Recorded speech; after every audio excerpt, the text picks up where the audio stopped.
You stand on the shore of the ocean watching the tide come in. You sense the call of the sea beckoning to take you in further. You step forward little by little, not knowing what to expect, but expecting more. You keep going as the ocean calls you to enter in to deeper waters.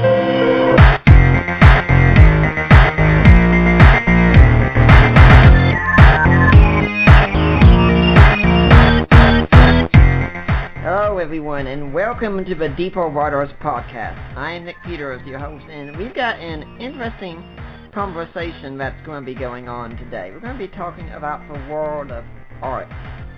Now, probably a few years ago, I wouldn't have been as interested in this, and then I got married, and I happened to marry an artist, particularly someone who loves doing anime and manga and things of that sort, which probably, I couldn't have told you what those were exactly a few years ago. I would have recognized words, but I didn't know what they were. And so, I've really been opened up to the world of art a lot more. And, art is everywhere, all around us. You go to a movie, you watch a television show, advertisements, even billboards driving down the road. Everyone uses art. Are Christians using art? We do, but could we do better? And to do that, to have that conversation, I should say, I decided I'd have an artist come on. And I chose David Wilkie because I always liked the comic strip Coffee with Jesus. Aside from thinking it should be called Tea with Jesus, but well.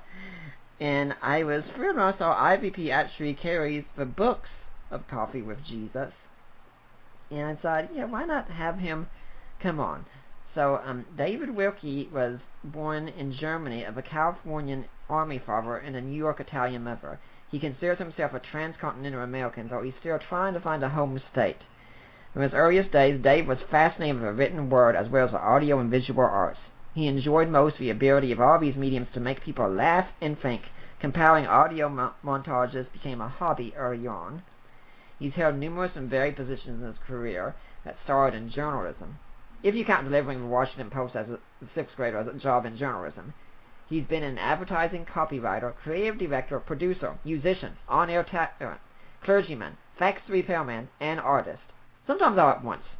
His favorite role is that of grounds maintenance foreman, I'm guessing the pun intended, for Radio Free Babylon, the organization he founded with his wife Katie in 2000. You can't edit a mowed and manicured lawn, he says. He lives in Florida with Roman, their Italian shepherd. So, David, welcome to the show. Thanks for having me, Nick. Thanks very much. Mm-hmm. Now, if my audience doesn't know who you are too well, if they're not familiar with the comic strip and such, tell us a bit about how you got to be doing what you're doing. Well, I used to keep a blog pretty regularly, Nick, and I would just I would post just thoughts on art, on marketing, advertising, which has been the focus of my career for the last 20 years. And I also, I like to make people laugh. I always have. Yeah. It's just something, I don't know, growing up in a big family, it's how you got attention, I guess. Yeah. But one day, it was during the, I think it was during the, it was in between the 08, it was about 2011. And there was a whole lot of talk in this country about, politics and religion were getting very mixed up on both sides. The right wing and the left wing were all, for lack of a better phrase, claiming that Jesus was on their side. And I just posted a single panel comic of Jesus sitting around a table with these three adults dressed in 1960s garb, and he was basically telling them that, I'm not a registered voter, and by the way, I'm not American, so there. And people really liked it, so I turned it into a 4-panel and just kind of experimented with it. And before I knew it, it took off on Facebook, and it turned into a couple of books. So, and now it's a full-time well, it doesn't pay, but it's a very real responsibility now. I understand that my show doesn't pay me. Unfortunately, I get by on donations and such, but it is a full-time responsibility. And we had on here a couple of weeks ago Rodney Reeves and Randy Richards, who co-wrote along with David Capes Rediscovering Jesus. And he had a discussion in there about if we only had one source for Jesus, say one gospel or the epistles or Revelation, how would we view Jesus? And my favorite chapter in there was when they interacted with other versions of Jesus outside the Bible, and he said, the American Jesus. that was a wonderful chapter. All right, I haven't read that, but what's the title again? Rediscovering Jesus. I'm going to write that down right now. It comes from IVP. And, okay. Yeah. I should have known that. A fellow IVP author. Yeah. I like what you said about the making people laugh, because that's been something as well in our family, except here in Tennessee where we live. At least in our family, everyone speaks sarcastically. That is our language.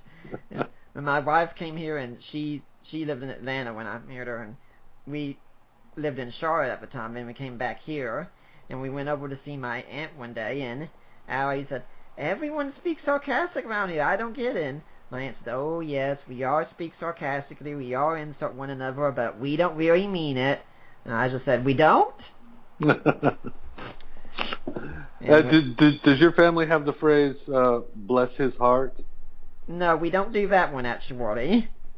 My wife's family will use that when what they really mean is, that boy is a mess.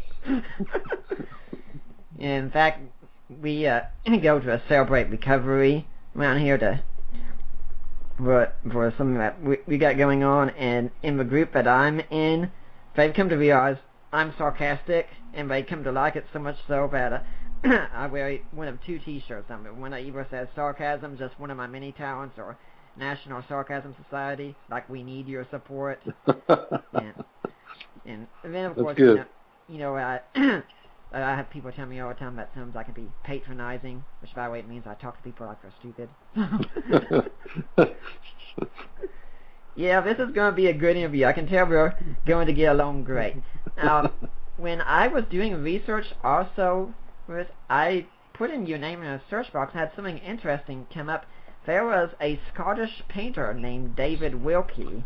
Yes, there was. Or is that any relation to you? No, there was also an Olympic British swimmer named David Wilkie, and no relation at all. Okay, fascinating coincidence, though. Now, you're also in charge of an organization called Radio Free Babylon. What does that mean? That is,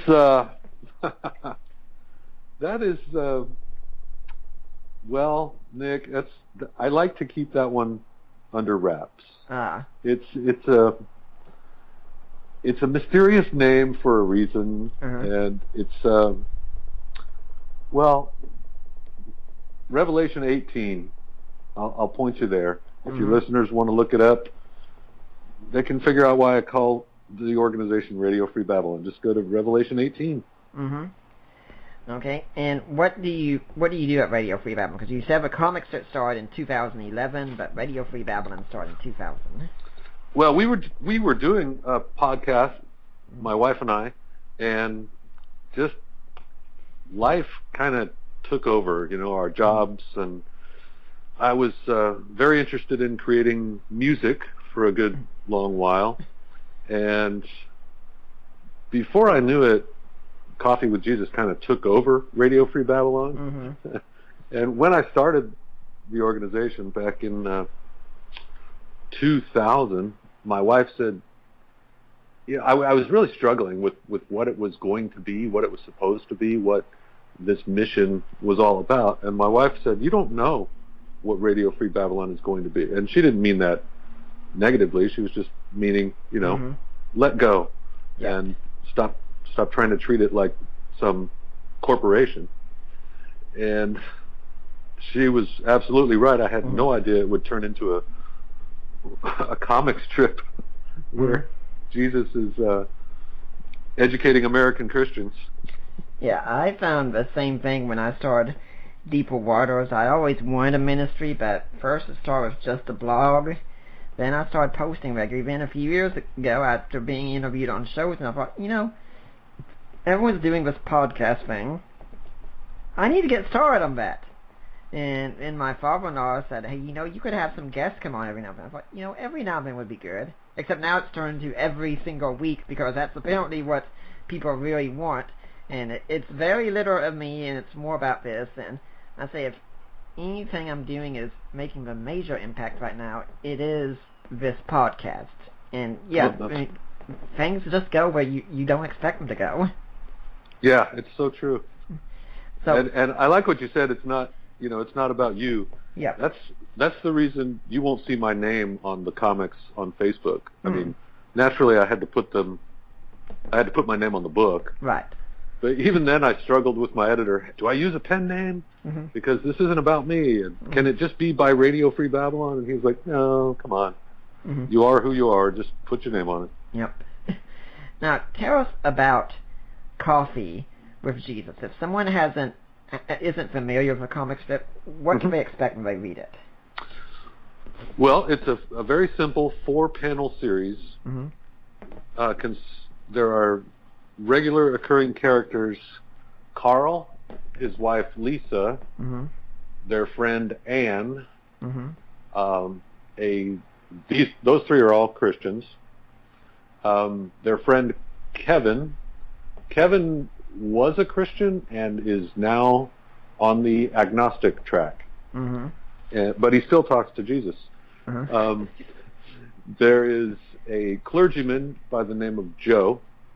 And Joe, by the way, is modeled after I dedicated the second book to the actual Joe, who inspired the name for the clergyman character. Joe wears the traditional priest collar, but that's only so that he can be identified as a clergyman. He's not. Many people assume by that he's Catholic. I don't say whether he is or not. You don't know what he is. I don't know what he is. And the final character is Satan, and Satan periodically sits down to coffee with Jesus. The first panel and the third panel will feature one of these characters just presenting Jesus with a question, a problem, a complaint, and frames 2 and 4 are Jesus' response to them. In a nutshell, the way I describe it is it's an illustration of what prayer can be, just an honest conversation. And it's a two-way conversation. It's not a recitation of some formulaic thing. It's a time of listening, and it's a time of opening your heart and being honest. Yeah, I think one of our favorite strips involved Joe, a clergyman, about having a sermon and asking Jesus, I said, well, people are like what they want to hear, and okay, be honest, what was it? And pretty much said something like, if Oprah Winfrey and Joel Osteen had a love child and named it Tony Robbins, that would have been your sermon last Sunday. Yeah, that's one of my favorites too, Nick. I'm glad you liked that one. Yeah, now, there are some people every now and then, though, who do get concerned. They say, isn't it a bit hasty of us or foolish of us in some to act like we're putting words in Jesus' mouth? I mean, do you encounter that often? Yes, to be honest with you, I do. And to that I simply say, what's happening in church on a Sunday when a preacher is interpreting the words, or what's happening in your own prayer life when you're imagining maybe, or actually hearing from God, or is your prayer life a one-way thing and you don't get answers? I think it's completely it's simply me interpreting my own Christian life. I'm not literally putting words. I'm not saying Jesus said this. Clearly, it's a comic strip. I mean, and it's the same burden, I give you that, a preacher faces on Sunday, because unfortunately too many people out there in the pews, they will essentially take what a preacher says as gospel.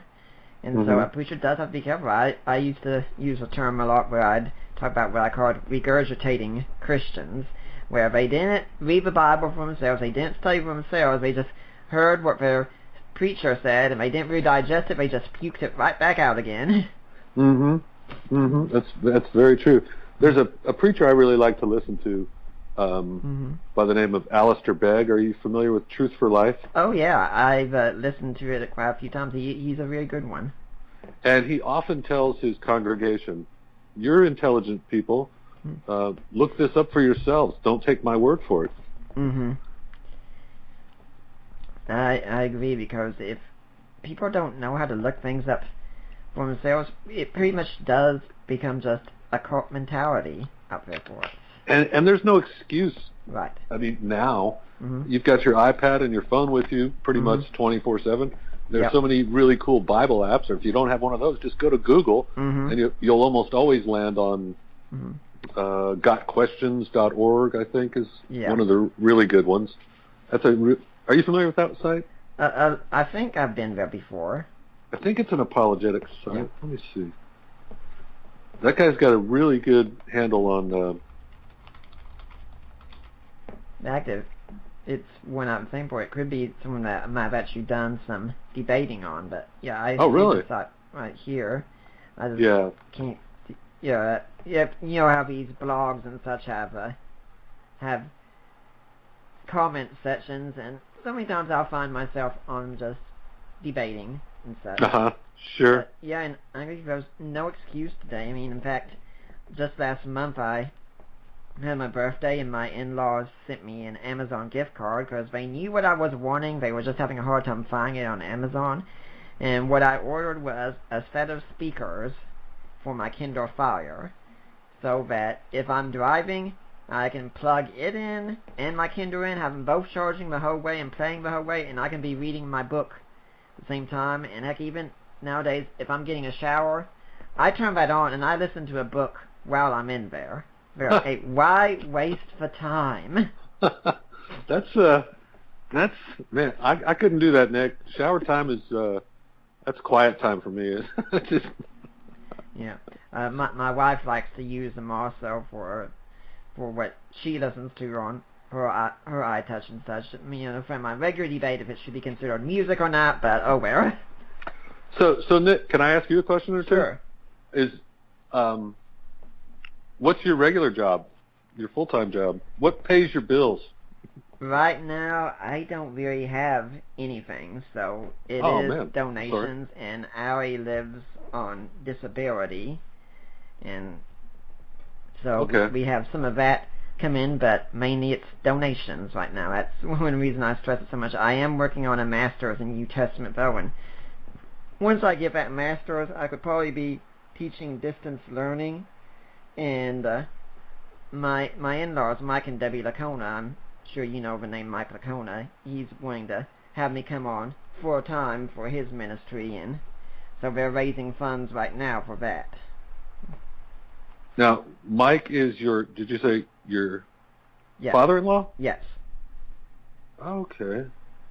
I just looked him up. Houston Baptist. Yep. Oh, that's great. Now, when we are looking at the strip, one thing I like that you said also is that you use humor a lot. And I just find that so essential, because so many preachers and teachers that we meet today, they can just be dry and boring to listen to, and you can have great content in there, but if your audience is zoning out and not paying attention, they're not going to hear it. That's very true, and that's the biggest challenge of Coffee with Jesus, is making the strips not just theologically sound and not, well, it's theologically sound and funny at the same time. Right.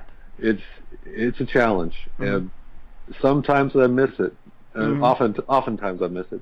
The way I put the comic together is I'll have an issue.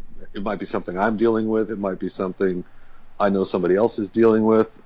but I will try to address it, try to make it funny, and then my wife comes in as my first test reader, and she has I think she has about 3 reactions in her quiver. The first one is the one I always hope for, which is never on the first round, is laugh out loud.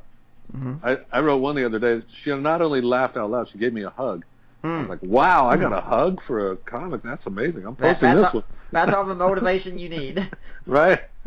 And then the other reaction is, that's not funny. Or, no, you cannot say that, you know. Have you ever gone against her on number 3? I did once, or twice. It might have been twice.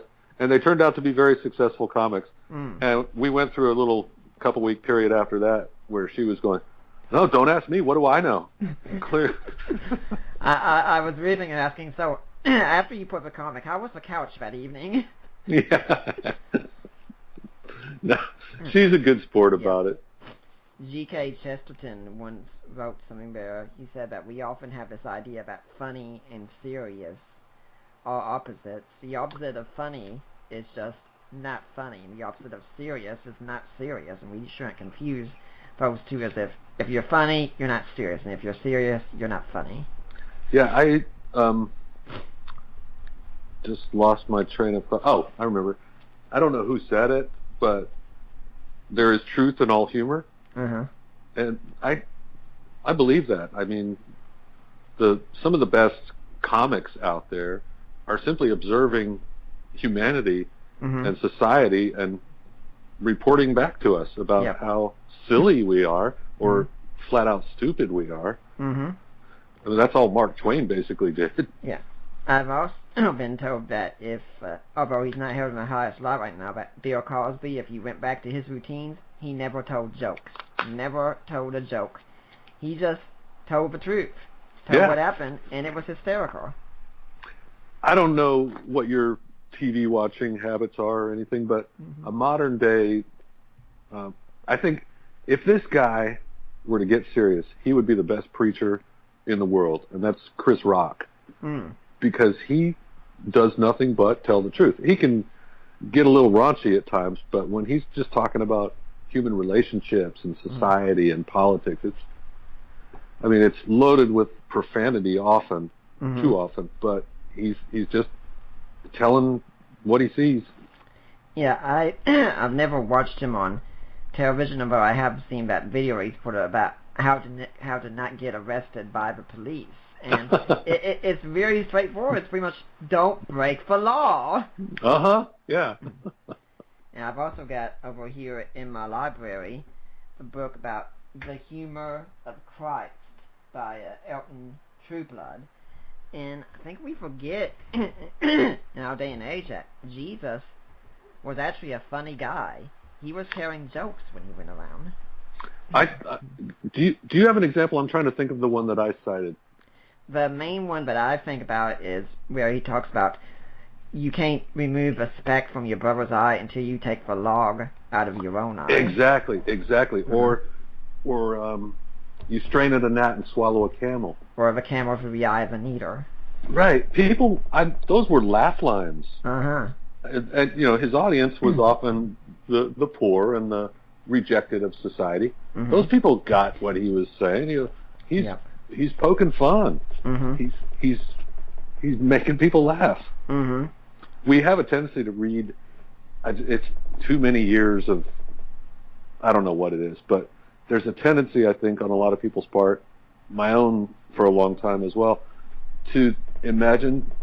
Maybe it's too many movie depictions. Even you think of Jesus of Nazareth, that old TV miniseries. Yeah. And Jesus is always this very quiet, talking British man. Solemn, holy guy. Yes, who said thee, thine, and thou. King James language. Yes. Yeah. He was a real guy. People wouldn't have followed the depiction that we have in movies and TV. Yeah. Like, who's this pasty wimp? and he wouldn't have gotten invited to parties. That's true.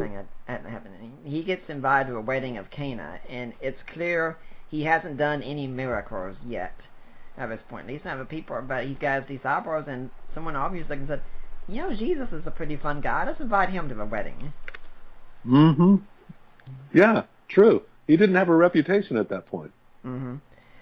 It just seems that so many Christians, they think if you talk about Jesus, if you talk about God, you have to be totally, totally serious. And in some cases, I agree, but I say you can be seriously funny at the same time. I mean, so many of our jokes involve like Peter at the pearly gates or God doing something, and we have to tell these kinds of jokes. If we don't have any humor in what we're doing, chances are we're not really taking it seriously. I've been accused of being irreverent in the comic, and there's probably a little bit of truth to that, but that doesn't mean I don't take it seriously. Mm-hmm. I'm just trying to take away that Sunday mask that is just too common. Yeah, and when we think about where people like to go and such to have a good time, very few of us would say, hey, we're going to go to the church. That's a good place to hang out. As it turns out, my wife and I attend a Lutheran church here. It's actually called The Point.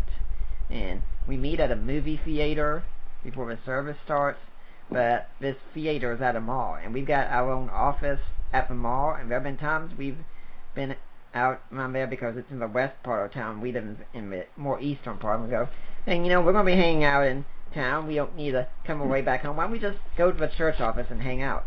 And we go to the church office and hang out. And every time I think about it, I think, wow, this is so incredible. I would never think about driving around and saying, yeah, we got some time to kill. Hey, you want to go to the church? And no, we go to the office. They got free Wi-Fi set up there. They've got tea and coffee, and they've got some board games you can play. And you just sit and talk with people that come in, and it is a great place of fellowship. And I mean, why can't the church be like this more often? I mean, not our church, but the church universal, because usually when we think about church, it's much we're dragging ourselves in, we're sitting there, and then we're usually on our devices and such, and thinking, okay, what am I going to get for lunch after the service? That's so true. Yeah, I think it'd be really good for a lot of people to read G.K. Chesterton. In fact, on this kind of topic, because Chesterton, he was pretty much just a big kid running around, and he filled his writings with humor. It's subtle though, because it's in that 19th century, turn of the century style.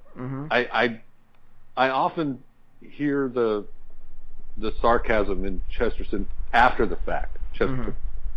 Yeah. When you're also talking about the impact that an artist can have, and especially trying to be theologically sound and funny at the same time. Although I understand he wound up being a secular humanist, in the end, I do have on my bookshelf here the book, The Parables of Peanuts. And there's even another one about the gospel according to Peanuts. And I think pretty much every comic strip artist today has been somehow influenced by Charles Schulz and what he did with Peanuts. And it was just a theologically sound comic strip, and it's still reaching people today. Oh, there's a Peanuts movie that just came out. Well, yeah. It's actually coming out next month. Oh, I'm sorry. Yeah. And I'm thinking right now that we've got Christmas time coming up soon, and pretty much everyone gathers around Christmas time, and they watch a Charlie Brown Christmas.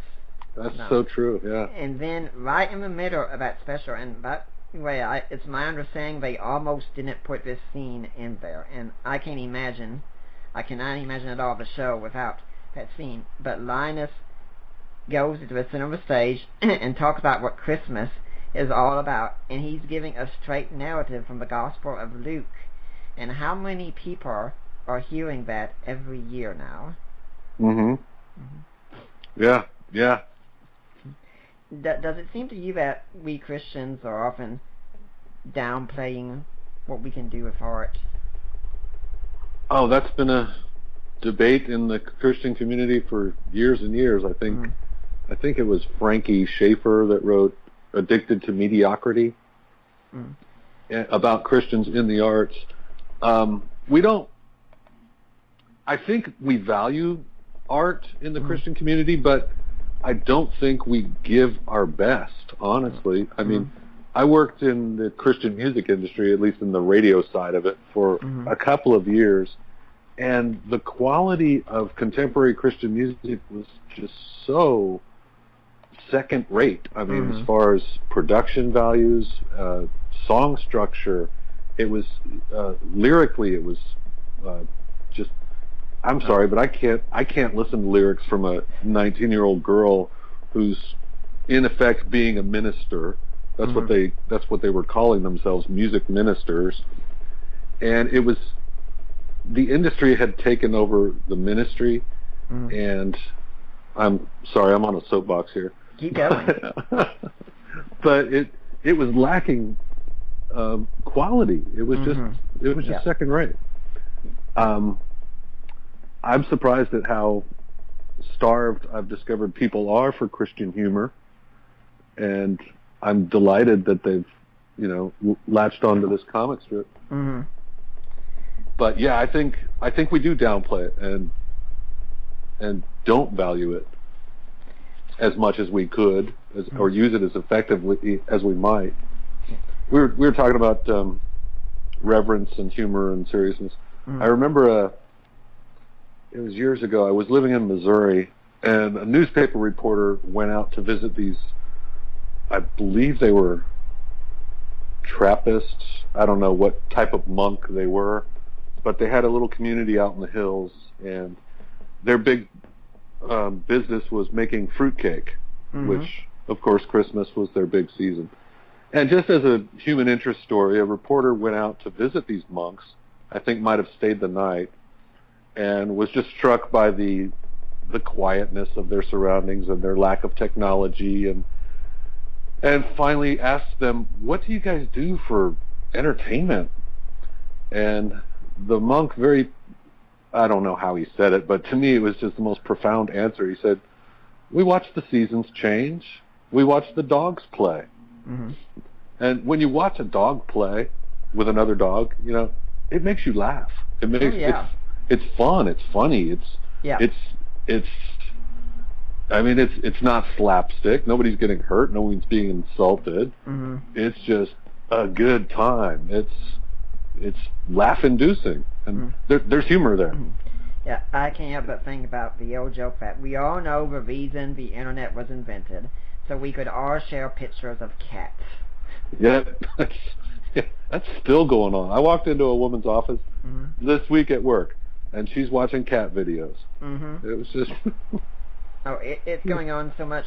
I put a cat video up that we made on my Facebook a few weeks ago. My wife was in bed, and she had a cat laying next to her, and they were both facing out towards me, and I noticed whenever she put her hand on his back, he stood straight up on his back. He had his front down, but his back went straight up.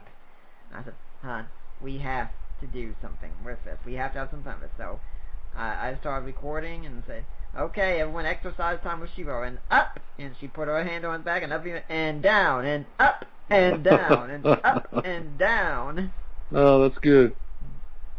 And if we're wondering about the use of humor, I mean, that is an illustration, because one of the main things that's used as arguments, unfortunately today, are internet memes going around. They're meant to show, hey, this position that you're holding, it's absolutely ridiculous. Now, I've been of the opinion that a meme should not be an argument, but it can be a great illustration of an argument. True. You can't say "so there" at the end of a meme. And they're so short-lived as well. Yeah. That seems to be the way we communicate our opinions now, is these shared images. I often see people tagging their friends on one of the comics. They'll say, "Hey, Jim, this is what we were talking about," or "Take that, Bill. This is my side." And when we talk about the music, what you're talking about, I agree. I've been a critic in many ways of a lot of the Christian music that I hear today. Some might think I'm too tough sometimes, and maybe I am, but I tell people all the time, I miss singing the old hymns. I mean, when I grew up in church, I thought the hymns were pretty boring, but now I look and say, those hymns, a lot of them had some really great theology in them. Exactly. Great doctrine. Yeah. They're very sound compared to what passes nowadays. Yeah, honestly, when I hear a lot of Christian music, a lot of it either sounds like you could sing this to your boyfriend or your girlfriend and it would work just as well, or it's therapy, pretty much, meant to build you up and make you feel better, or it's just all about me. It's like, oh, this is what God does for me. This is how much God thinks about me. And, you should have some of that last one, but you should definitely make sure it goes in reverse, too. Well, I mean, there is a lot of good worship music. Yeah. I was speaking more of the pop. Oh, yeah. And the rock. I mean, I have nothing against Christian rock. One of my biggest influences musically was Phil Keaggy. And I think he's probably gone the instrumental route for the very reason we're talking about. It was just too light and too silly. But he could make some really good music. When I was living in Charlotte with a roommate who turned out to be the best man at my wedding, he loved Phil Keaggy's music. I normally say I don't get into instrumental music, but I realized pretty quickly that's not the case, because if you turn on something from, say, Final Fantasy, or something like that, because I'm big into the game industry, that'll get me going, because the music just brings up all the moods and such, and it's got a powerful effect. And today, with a lot of our pop music and such, we're really missing a beat. I think it wasn't there even one Christian artist, I think it was either Rick Green or Richard Martins, who said that one of the problems we also have today is we got a lot of selling of what he called Jesus junk going around. Yeah, I don't want to end up in that category with my with my comics, although it's been lumped over there by a few. The thing with Jesus junk is it looks like we get some sort of idea that the world is going on, and we just copy it. There's not any originality going on. I did a comic about that where Jesus said, the two ladies, Lisa and Anne, were considering starting a Christian cupcake business.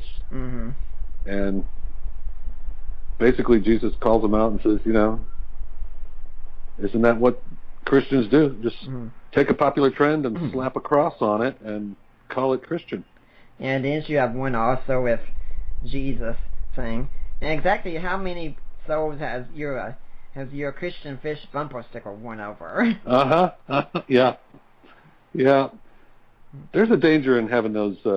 If you're in a hurry, sometimes we are, and you're driving fast, maybe a little recklessly. That fish sticker is a bad witness to somebody. I guarantee it.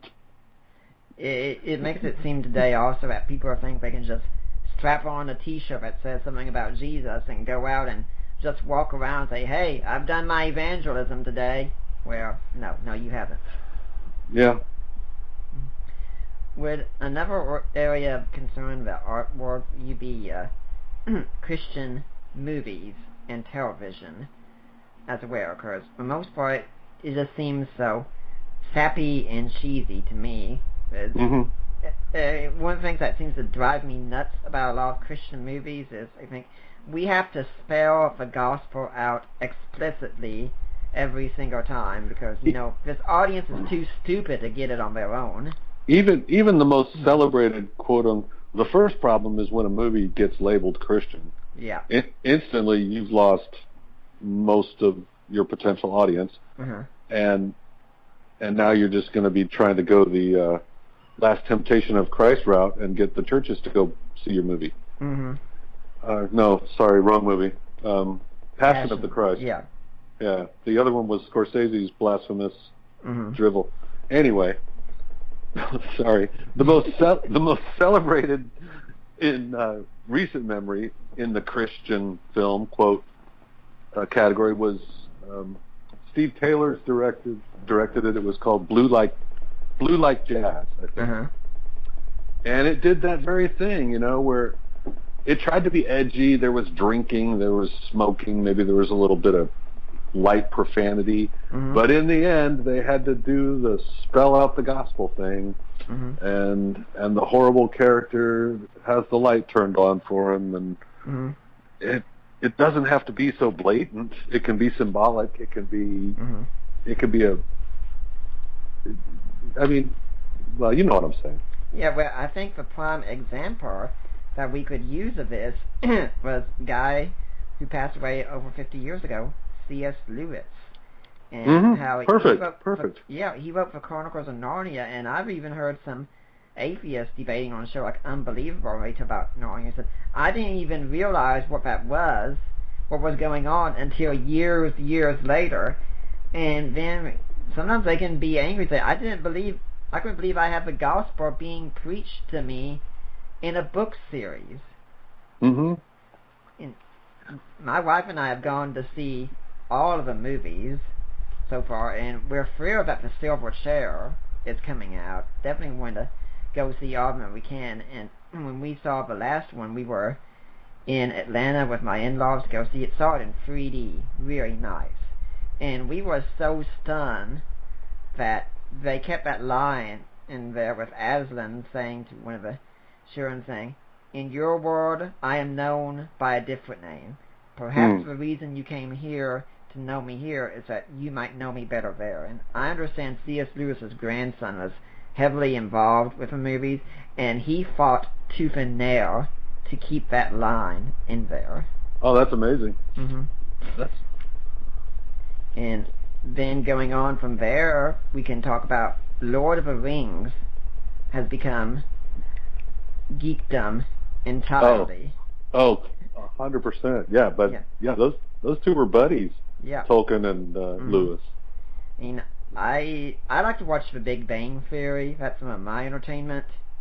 And last time I was in Atlanta, I did watch an episode with my mother-in-law, and it was an episode where they find one of the rings that was used in Lord of the Rings. So it's all with Lord of the Rings jokes all throughout. And it's like, this is the gospel getting through. And as a gamer, some of my favorite games are role-playing games. And role-playing games would not exist today if it wasn't for J.R.R. Tolkien and what he did. And he was giving a Christian story in what he did. Yeah. You know who's a good example of... You brought up Tolkien, and that called to mind one of the super fans of Lord of the Rings is Stephen Colbert. And he even had a minor role, a bit part because he's such a fan and a celebrity. He managed to get himself a bit part in one of the recent movies. But he's an example of a guy living his Christian life in the entertainment industry. Right. He's a perfect example of that. He's a practicing Catholic, and I hope I was raised Catholic.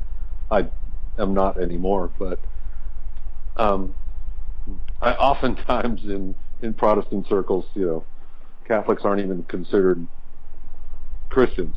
I don't hold that view. Yeah, same here. I've seen Stephen Colbert. One thing I've heard, he teaches Sunday school at his church, And he actually has had Bart Ehrman come on his show, talking about his books, and arguing against Bart Ehrman. He's argued against Lawrence Krauss on his show as well. I think this is someone who knows what he's talking about. I mean, he says, Bart Ehrman comes on and stuff, these scholars say, not according to the scholars I've read. Yeah, he doesn't back down. He's not afraid at all. I really appreciate that guy. If I could get a copy of my book into his hands, I'm quitting my day job. Yeah, the movies that we talk about, though, I mean, like you said, if you put Christian on it, it goes away entirely. I mean, when we had 50 Shades of Grey come out recently, and, you know, that caused such a controversy, so many Christians making statements about it and such, and I understand that. Then it had come out at the same time a movie called Old Fashioned, which was meant to be a counterpart to that, meant to say, well, here's a different way. And I say, honestly, if I was on the outside looking in and wasn't a Christian, and I saw these two movies side by side, thought, which one am I going to want to go see? I'd probably go see 50 Shades of Grey. Right, old fashioned. I'm not even familiar with that, but yeah. It sounds like a protest film made entirely for the Christian audience. And it just shows that if we're doing this kind of thing, I posted something that said, if we Christians keep doing this, all we're doing is we're staying in reaction mode. And if we're staying on reaction mode, we're not going to be gaining any ground. We're going to be on the defensive entirely. And movies like 50 Shades and such, they're selling big. And there's no reason Christians can't make movies that will sell well, except we just don't. And if they sell well, they pretty much sell only to a Christian audience. And then we're just preaching to the choir. I mean, there's a place for getting the message out to the choir, but you need to be able to get the message out there so other people will want to hear it as well. You don't change the message, of course, but you make it in a way that people want to hear the message.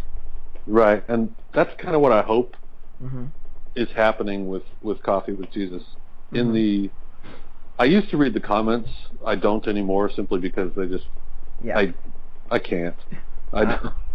There are too many, and they're often people fighting their little doctrinal, squabbles. But the ones that I really enjoyed were people saying, "This is the Jesus I want," or, "I'm not a Christian, but I love this comic strip." Oh yeah. That's. I mean, that makes it all worthwhile. And I agree with you entirely on reading the comments section. I did a debate with Ken Humphreys maybe about a year or so ago on if Jesus existed. I argued the positive, just in case you're wondering. and some people said, yeah, that debate's up on YouTube. You know what's going on in the comments section? No, I'm not watching anymore. I'll watch for a couple of days. Sorry, not doing it, because... Yeah, it could just... people are vicious. People are vicious, and they don't know what they're talking about. Well, that's so true. So you get people that are angry and uninformed together. And anonymous. Oh, yes.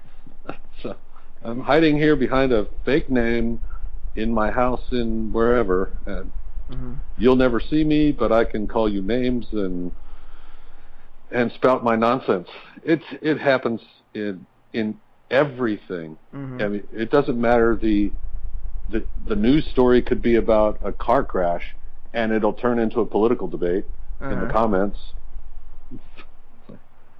It's Obama's fault. No, it isn't. It's the right wing's fault.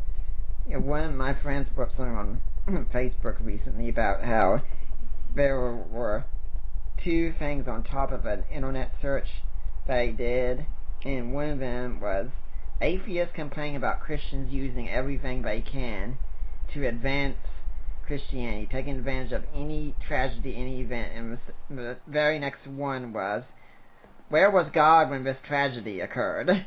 Yeah. You can't make that up. It happens. The online culture is gotten nuts. One thing I like to tell people to try, just think of your all-time favorite book, film, or musical project, album. I still call them albums. I'm old school. But think of that. Now go to Amazon and read the 1-star reviews of that thing. It's like, what? This is the worst piece of trash you've ever experienced in your entire life? It's my favorite movie. What are you talking about?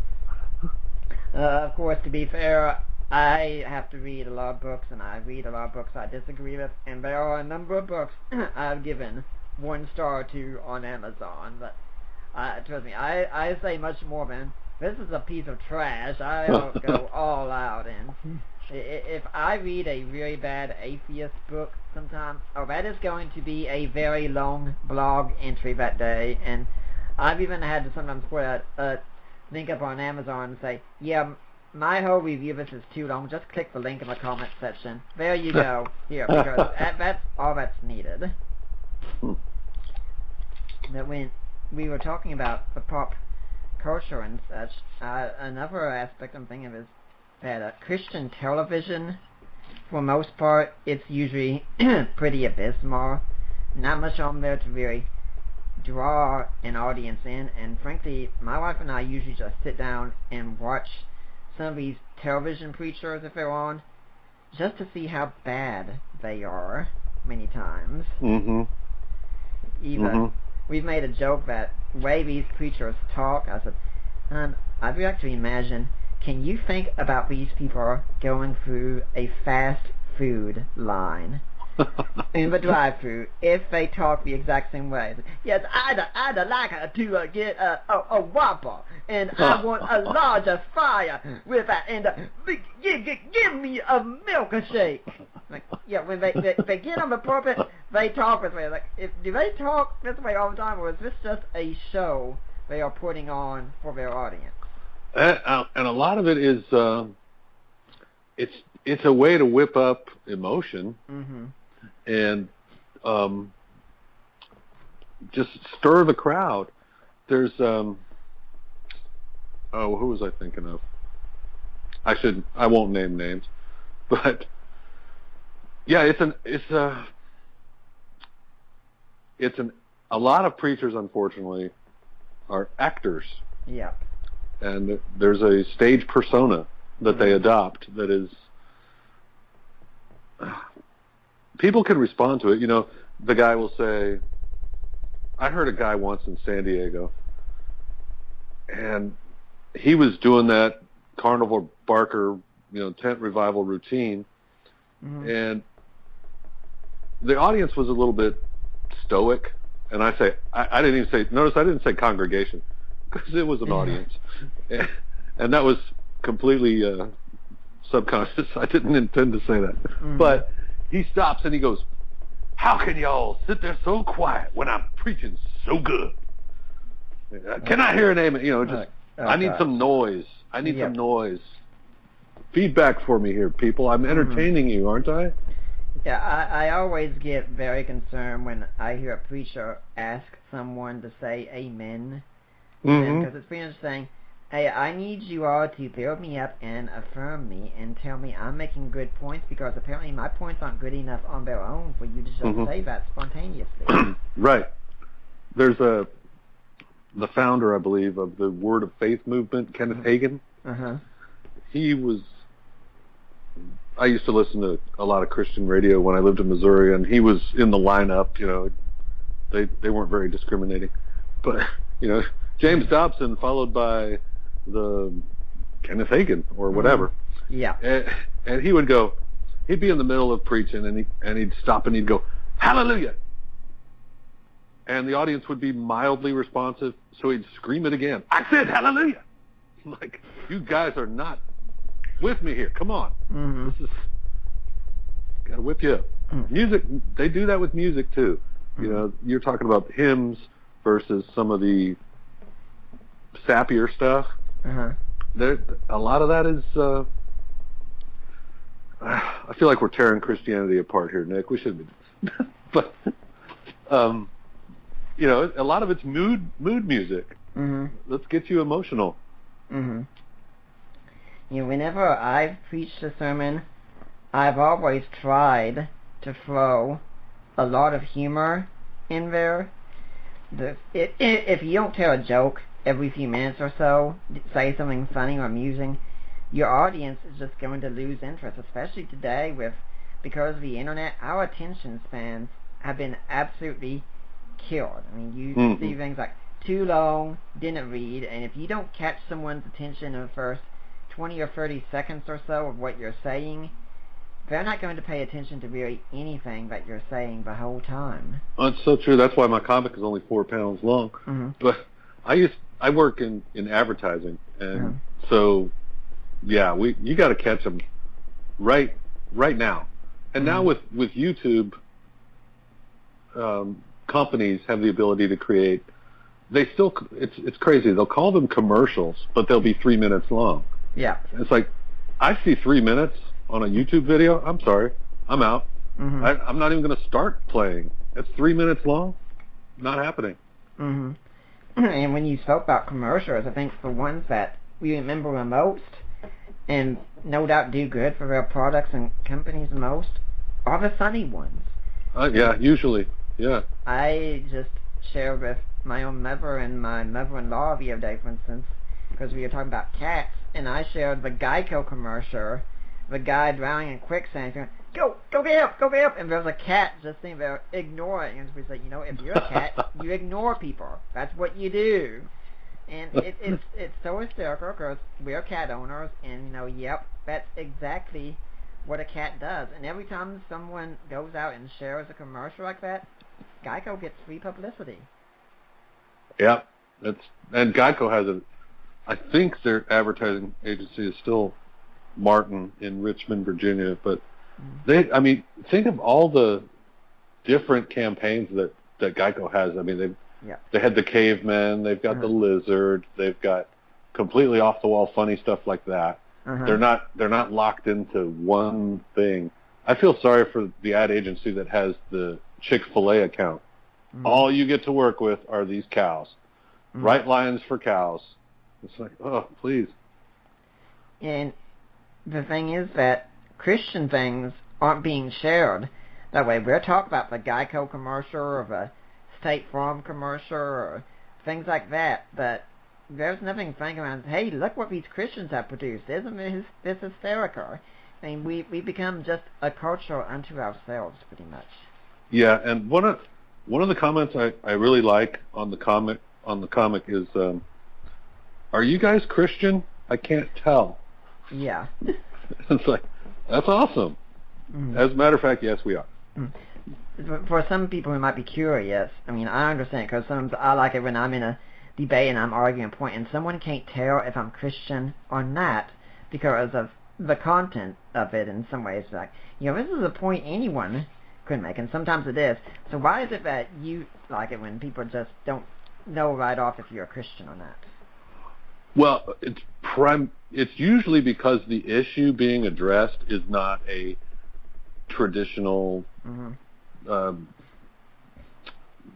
topic that you would see Christians even discussing, or at least that's probably it, Nick. It'll be Jesus maybe gently scolding Carl for his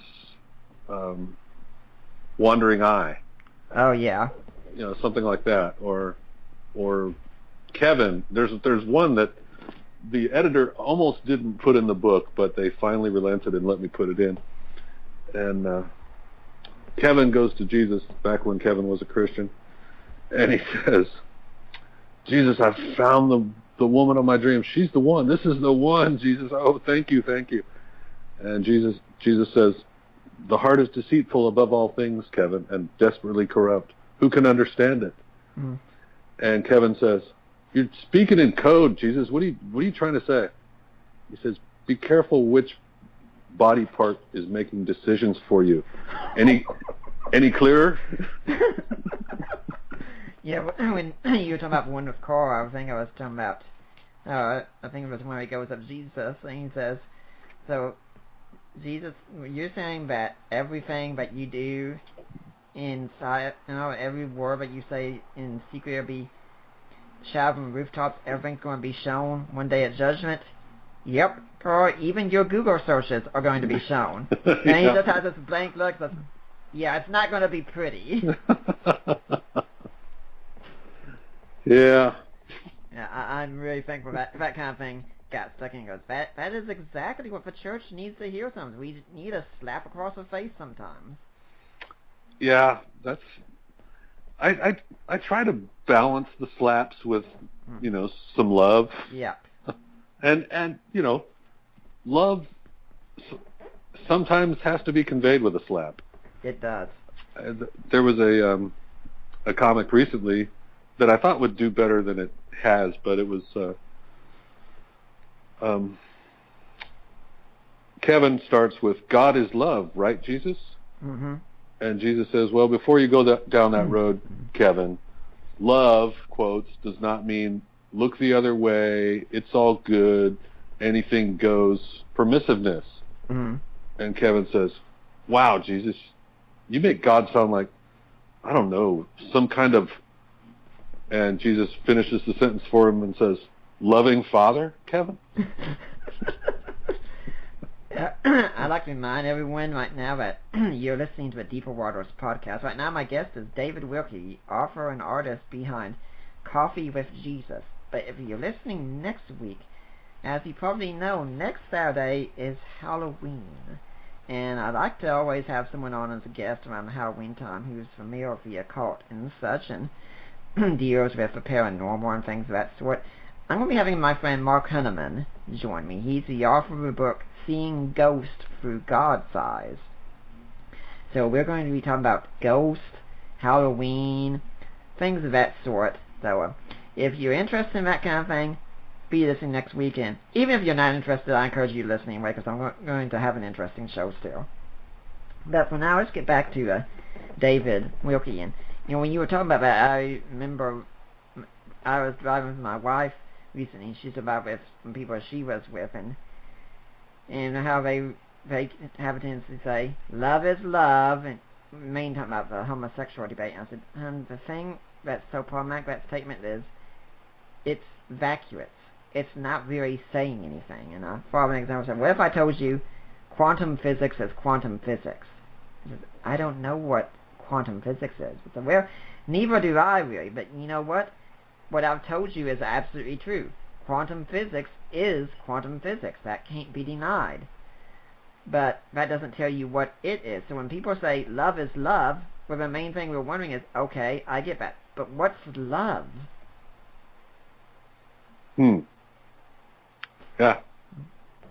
Now that's what? You're not asking me to answer that, are you? No. Okay, good. No. Good. You're going too deep on me, Nick. Yeah. Oh, wait, it is called Deeper Waters. It is. We go deep here. Now, since we are talking about art here, let's talk about how you do to strip some. Not just on the content side, but on the art side. I mean, do you do it all by hand? Do you use a computer? Or what do you do exactly? It is...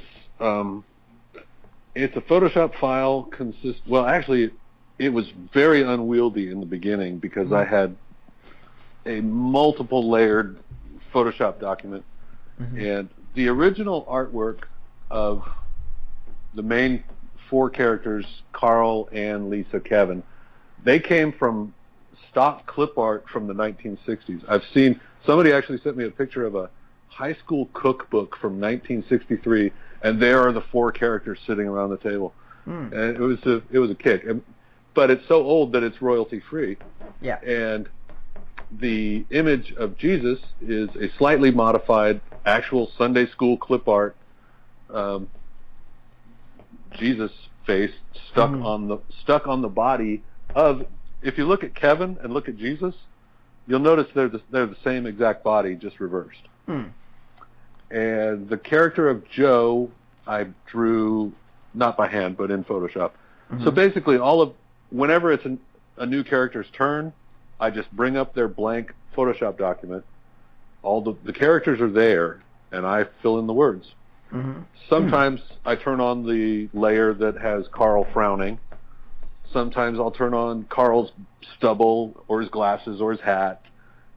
Lisa also has a frown face. So does Kevin. So does Joe, actually. Mm-hmm. Because sometimes in their conversation they're being told things they don't want to hear.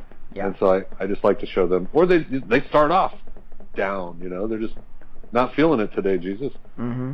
And so, it can't always be these smiling people. Right. And so then I just save it as a JPEG and, save it for web, and then it's ready to roll. So, no, nothing is by hand anymore. How long does it usually take you to put together a strip? Well,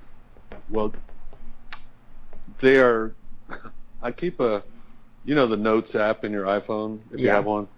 I have a very, very long list in Notes of subjects, topics, ideas that I want to tackle. And I might, it could be something as easy as listening to Alistair Begg in the morning on my walk around the block here. And he might say something I've been thinking about, or he might say something I've never thought of, and I think, man, I could turn that into a comic. So I'll get home from work, and then after dinner, I will stand at my office desk and try to address that topic and make it funny. Sometimes, like I said, sometimes I can bang it out and I get a hug. And then sometimes I'm getting sent back to the drawing board, 3 and 4 times, and it's 10 o'clock before I've actually nailed it, and she's already asleep, and then so it can be fast. It can take a while. Yeah, I remember hearing, I think her name's Kathy Gaswhite. She does the Kathy comic strip. I remember that one. She said she's gotten phone calls before from Charles Schultz, and he'd say, I'm sitting here, I'm looking at a blank canvas, I've got all the panels here, and I have absolutely no idea what I can say today. And you say you keep your notes and such, but have you ever had anything like that happen where you've wanted to do a strip and you get to your desk and you look and say, I have no idea what I'm going to do today? If I don't have an idea, I won't force it, and that's why the comic comes out about. I was trying to force it for a while there, but that just, if you're Charles Schultz and you're being paid millions of dollars to do this for a syndicate, I could, but I don't want to force it, and so the comic is now about three times a week, and if I've got nothing, I shouldn't be preaching nothing.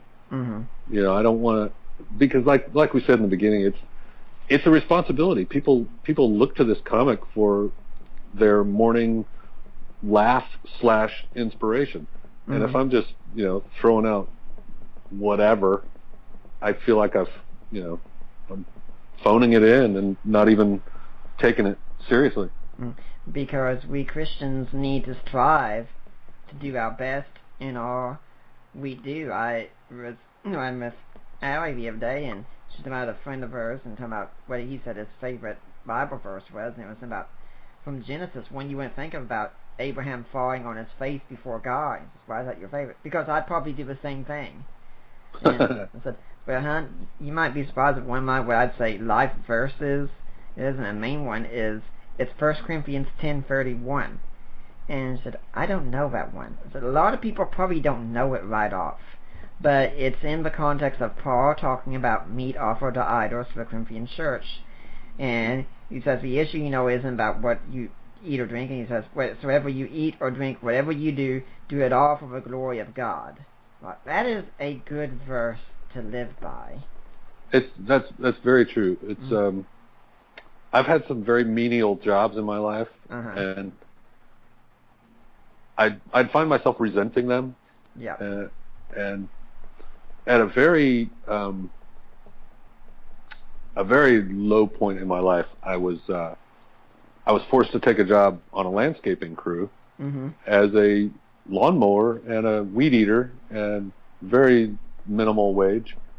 And I had been a professional, and it was I think it was the most fun I've ever had at a job, because I did finally at that point learn, you know, the rich person's house whose yard you're mowing, don't do it for them.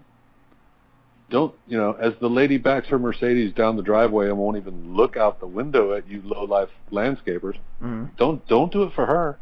Do it for God. It's right. This is the original work. What did God tell Adam and Eve to do?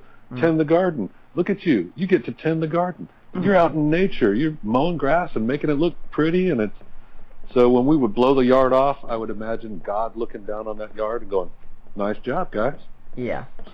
My wife recently got a copy from her dad of the book Practicing the Presence of God, and he said, you need to read this and put practice. She was a lot of stress in her life, still is in many ways, and the story is about Brother Lawrence, who was working in pretty much a soup kitchen, and while he was there, he was striving to find God everywhere, and putting the presence of God, because it was really a work that he didn't want to do, but he said, this is where I am, and I'm going to find God in this work. Yeah, my mother used to try to teach me that as a kid, but you can't tell an 8-year-old who despises cleaning his room, offer it up to God. Yeah. Whatever that means, Mom. Yeah. And the 8-year-old was saying, I don't think God really cares where my Nintendo is right now. Right. I have to look at Practicing the Presence. I know I've seen that. Well, it's one of the classics, and I honestly need to borrow it from her and read it sometime. I read something online of it or on my Kindle, but I'm not sure it was the whole book. So I thought, I should probably go through it, and then, in fact, after going through it, that'd be something that we can talk about together. Now, when we're talking about audio, I mean, you have done art a lot in the past. What's your advice for Christian artists, for instance, once you are just wanting to start off and get into the industry? What do you think they should do? Well, this goes to what we were talking about earlier. I mean, if your aim is ministry, and you're actually going to be doing gospel-focused art, just don't force it. Teach art if you're just wow, that's such a loaded question, Nick. We could talk for another 2 hours about this. We could. But let's take an example. You're a painter.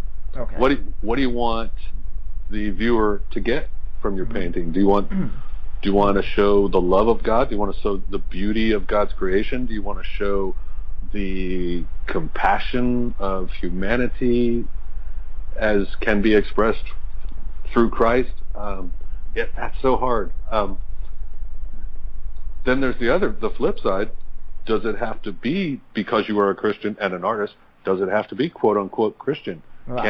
Can it just be the best painting you did ever of a frog on a palm tree? Does it have to say something? Can it just, like you said, what's the phrase you used? It's the same as offer it up to God, but for the glory of God. For the glory of God, yeah. But it doesn't have to have a cross in it to be for the glory of God. I mean, there's a place, and that place, unfortunately, is the Christian bookstore, for that inspiring art of, the guy holding the hammer and the nails, and he's a modern day guy like us, and he's collapsed in Jesus' arms, Right. Like I nailed him to that cross. Was the message there? It's a powerful message, but not every painting that a Christian does needs to be that. Yes. I also remember someone telling me that they wanted to find a picture years ago of Jesus laughing. Because it's so famous that the only place you could actually find it, and I can't believe I'm saying this on the air, but we said that one was found in Playboy magazine. Yeah, because you don't see pictures of Jesus laughing, and he had to laugh. I mean, I like how Chesterton ended Orthodoxy, his second one of the heretics Orthodoxy, and said there was something so great that Jesus hid from us when he walked upon this earth, because it was so great that if he let it all out, it might.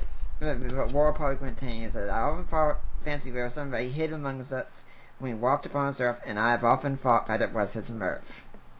That Jesus had joy when he was walking around amongst his creation, getting to experience his creation firsthand, and say this had to be a source of joy for the Son of God.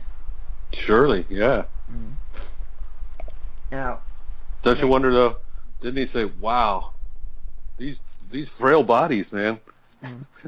I liked it better when I was in heaven." Yeah, maybe. Now, what about when we're talking about how this is done for a Christian? Where even before that, I'm thinking C.S. Lewis once also said, since he said it, we have to ask if it should be explicitly Christian.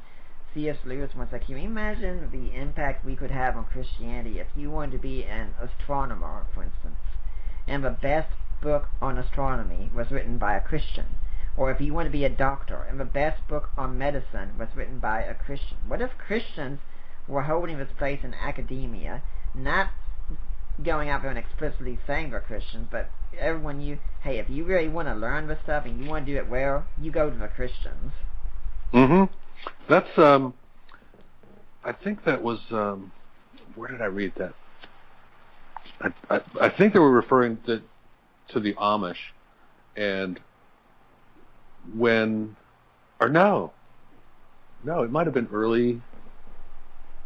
At any rate, the point I'm trying to make was, maybe it was the Puritans. I don't recall. Maybe the Jesuits. Could have been, but it was the just the regular secular marketplace, and this particular brand of Christians were kind of on the margins. They were regarded as weird, and before long they became known as you want a chair made, you want your shoes fixed, you go to the weirdos because they're serious and they do good work. And so that's what a Christian artist needs to do. Do good work. Don't just slap a cross on it and hope to make money in the Christian bookstore. Or slap a cross on it and think, because it's got a cross on it, therefore now it's automatically good. You can put a cross on something and it can be absolutely terrible. Yeah.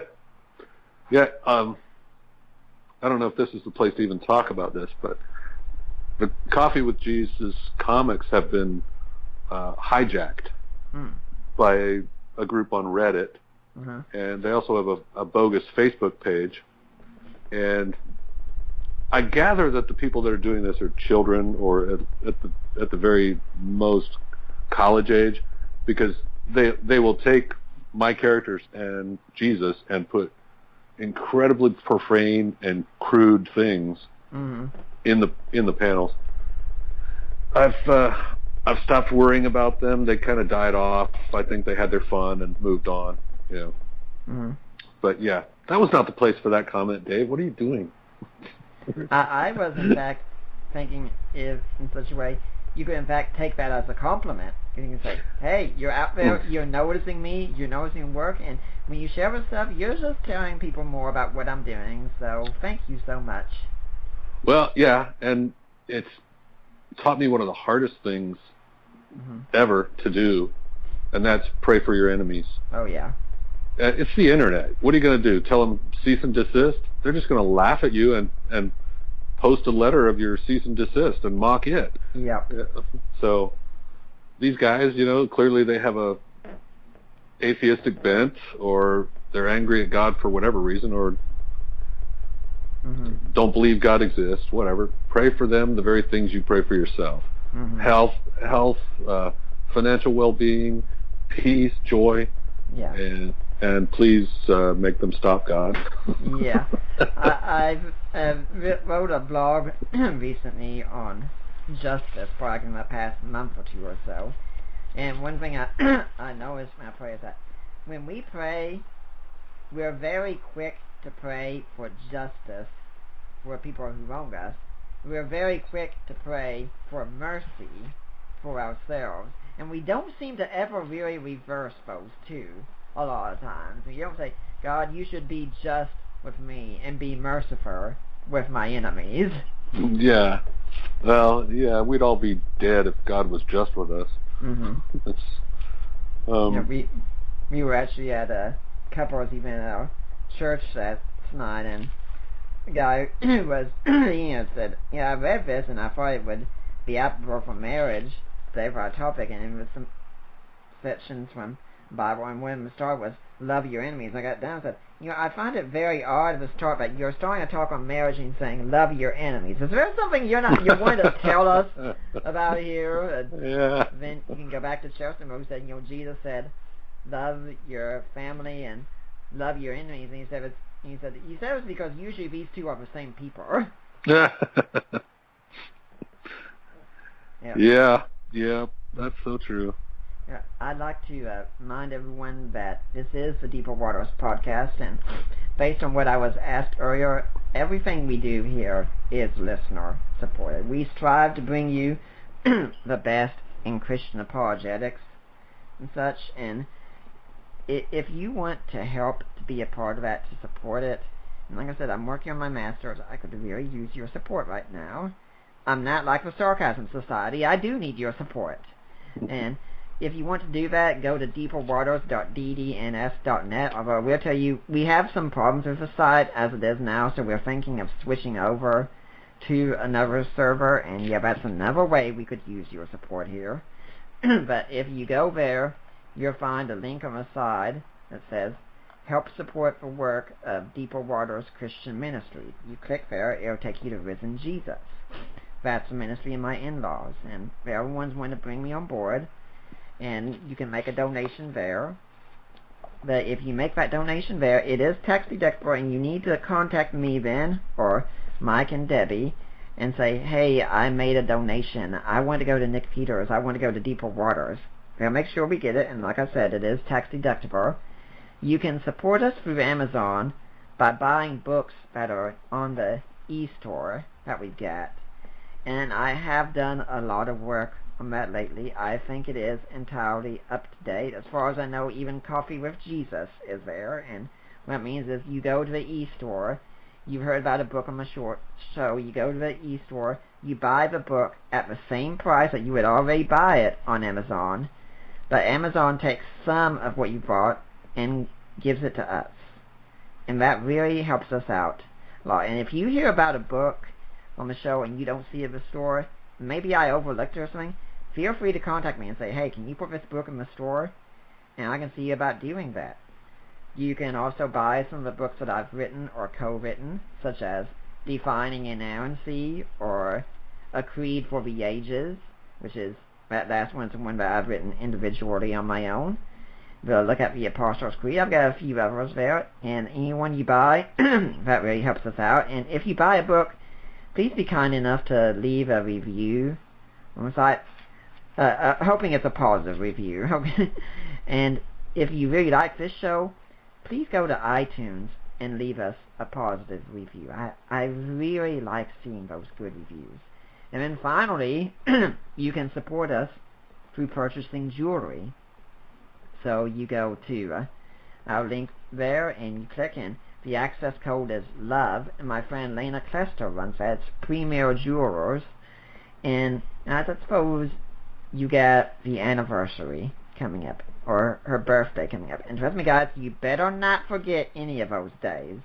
I've never forgotten them yet, but you'd better not forget them. I remember when Michael Bird said in one of his books that his wife said if he ever forgets one of those days again, he'd be pretty much begging for the plague that came on the Assyrian soldiers.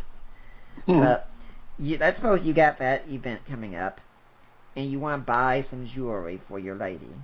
Well, you buy it, and if you buy it through Lena and you mention us, whatever you bought, we will get 25% of the proceeds. So you buy a $100 piece of jewelry, for instance, we get $25.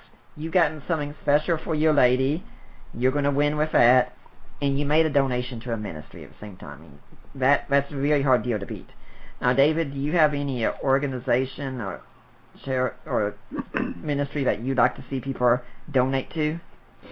Well, not particularly Nick. I would suggest that if after supporting Nick's ministry, you want to peruse, possible Christmas gifts, check out the books, Coffee with Jesus and A Second Shot of Coffee with Jesus, available from InterVarsity Press or Amazon or Google Books, available in Kindle and paperback, but not until you've supported Nick, and only for Christmas. Yeah. Okay, fine. You can buy a whole case of them for your Sunday school class. I do appreciate that, but it's going to be hard to buy a whole case of them if they buy them on Kindle. No, that's true. The Kindle books right now I'm looking on $9.99 a piece on Amazon. The first one on paperback, it's $14.13, and the second one is $13.37. So people, those are pretty good prices, and it's a really great strip. Getting back to what would be encouraged, how about if someone's an aspiring artist and I want to learn how to do art better, would you encourage art school for them, for instance? Oh, sure. I wish I had more of a formal education in what I do for a living. You can't. I could have saved a lot of learning the hard way. I just finished a book about Leonardo. I didn't finish writing it. I finished reading it about Leonardo's Vitruvian Man and how that picture has lasted for 500 years. It's called Da Vinci's Ghost by Toby Lester, I believe is his name. But I think he was maybe 14 years old when Leonardo's father sent him to Milan to be an apprentice, where he apprenticed for a good long time. Find somebody that does what you want to do, and beg them if you can shadow them, just for a little while. And if you don't have the means to go to school, you can always learn from somebody or apprentice yourself to that person even. I think it's absolutely essential that people have mentors today that they can go to. And I also encourage them that make sure your mentor, as much as you can, is someone of the same sex as you are.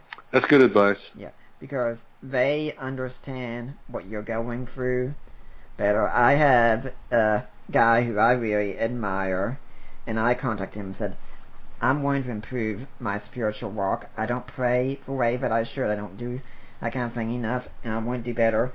Would you be my mentor and help keep track of me and let me know how I'm doing and such? I said, sure, absolutely. And this is a pretty busy guy, but he agreed to take it on. And I email him every night. I tell him how my day's gone. I tell him that I've said my prayers, and sometimes I say, it was just really, really hard today, or it was really good today and such, and then I'll just tell him how my day's gone. Sometimes he emails back with a little bit of advice or such. Sometimes he doesn't.